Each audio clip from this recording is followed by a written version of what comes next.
Assalamualaikum warahmatullahi wabarakatuh. Perkenalkan, nama saya Sela Arianti dari program studi Sains Informasi Geografi kelas 1A. Di sini saya akan memaparkan materi tentang pengertian, konsep dasar, dan ruang lingkup dari ilmu geologi. Pengertian ilmu geologi.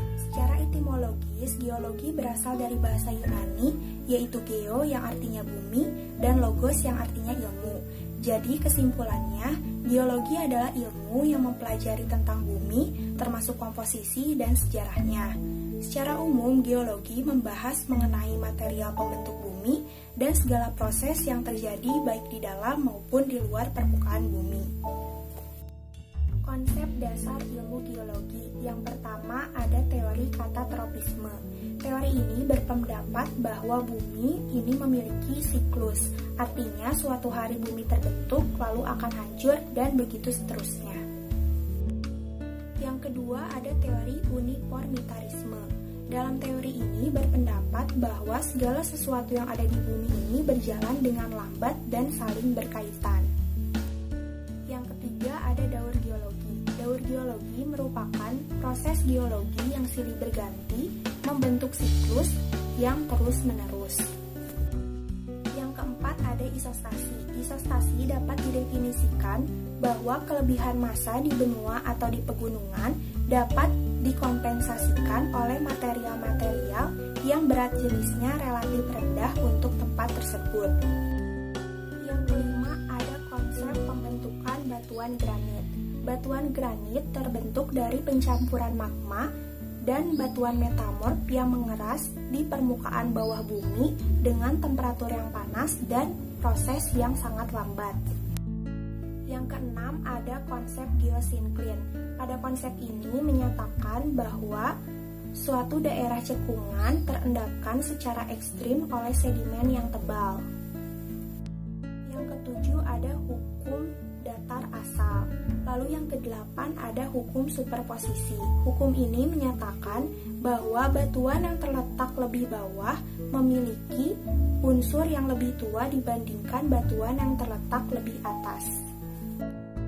Yang kesembilan, asas korelasi. Asas korelasi menyebutkan bahwa bila tidak ada selang waktu pengendapan dan tidak ada gangguan struktur, maka dalam suatu siklus pengendapan yang dapat dikenal secara lateral juga merupakan urutan vertikalnya. Yang ke-10 ada asas pemotongan. Asas pemotongan menyatakan hubungan antara batu yang dipotong dengan batu yang memotong. Batuan yang dipotong biasanya memiliki ukuran yang lebih tua atau memiliki usia yang lebih tua dibandingkan batuan yang memotong. Yang terakhir ada konsep tektonik lempeng. Konsep ini berpendapat bahwa lempeng-lempeng yang ada di muka bumi tidak diam di tempat melainkan terus bergerak. Materi selanjutnya adalah ruang lingkup dari ilmu geologi. Yang pertama ada litosfer atau geosfer, yang kedua ada biosfer, yang ketiga ada hidrosfer, dan yang terakhir ada atmosfer. Yang pertama ada litosfer atau biosfer. Litosfer merupakan lapisan yang memiliki lingkup yang paling besar di permukaan bumi.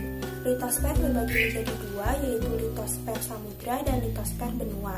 Litosfer samudra berhubungan dengan kerak samudra yang berada di dasar samudra, sedangkan litosfer benua berhubungan dengan kerak benua.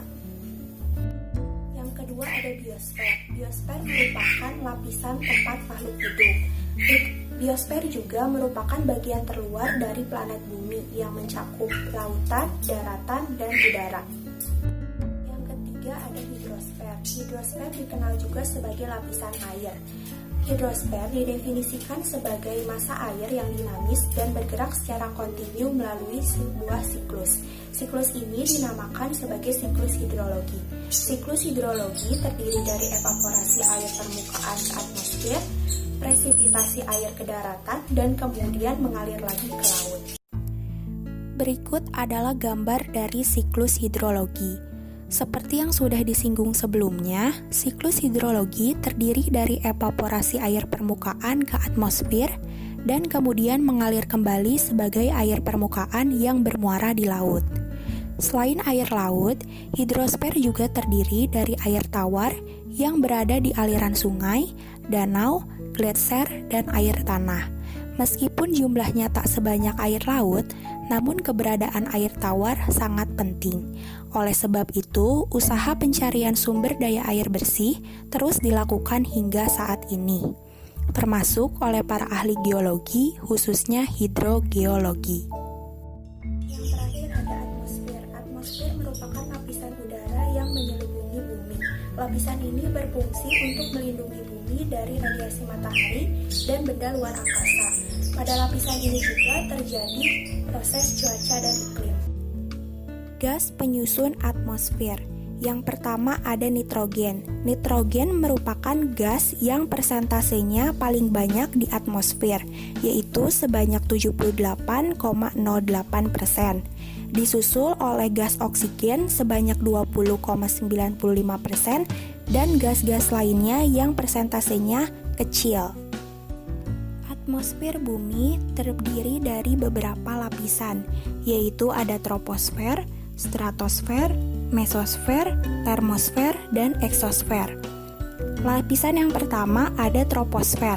Lapisan ini merupakan lapisan terbawah dari atmosfer. Lapisan ini juga terjadi peristiwa cuaca dan iklim. 80% dari seluruh gas penyusun atmosfer berada di lapisan ini. Lapisan troposfer terdiri atas planet air, konveksi, dan tropopause. Yang kedua ada stratosfer. Pada lapisan ini terjadi proses inversi suhu. Pada lapisan ini juga hampir terbebas dari fenomena cuaca dan iklim. Konsentrasi gas ozon tertinggi. Lapisan ini terdiri atas isometris, inversi, inversi kuat, dan stratopause. Yang ketiga ada lapisan mesosfer. Lapisan ini berfungsi untuk melindungi dari benda angkasa, contohnya meteor. Terus berfungsi juga sebagai penghantar gelombang elektromagnetik, contohnya sinyal radio, televisi, dan handphone. Yang terakhir berfungsi juga sebagai pendingin radiasi ultraviolet. Pada lapisan ini suhu udara tidak stabil. Pada lapisan ini juga terdapat pembentukan awan noctilucent. Yang keempat ada termosfer atau ionosfer. Pada lapisan ini terjadi proses ionisasi partikel. Lapisan ini juga memiliki suhu yang rendah. Peristiwa aurora terjadi juga pada lapisan ini. Yang terakhir ada lapisan eksosfer. Lapisan ini berfungsi untuk merefleksikan cahaya matahari. Lapisan ini memiliki suhu mencapai 2200 derajat Celcius. Pada lapisan ini terjadi pergerakan molekul hidrogen yang cepat. Di lapisan atmosfer ini tidak terdapat tekanan udara. Cukup sekian pemaparan materi dari saya, kurang lebihnya mohon maaf. Wassalamualaikum warahmatullahi wabarakatuh.